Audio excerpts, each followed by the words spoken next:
السلام علیکم ورحمۃ اللہ وبرکاتہ۔ بسم اللہ الرحمن الرحیم۔ شروع اللہ کے نام سے جو بڑا مہربان نہایت رحم والا ہے۔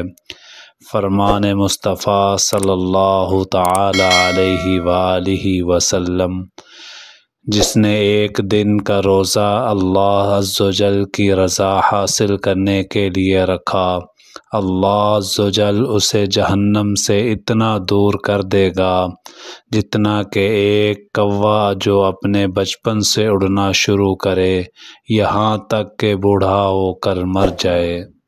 رسول اللہ صلی اللہ علیہ وسلم نے فرمایا، آدمی کی اس کے بال بچوں، مال اور پڑوسی کے معاملے میں آزمائش ہوتی ہے، اور روزہ ان آزمائشوں کا کفارہ ہو جاتا ہے۔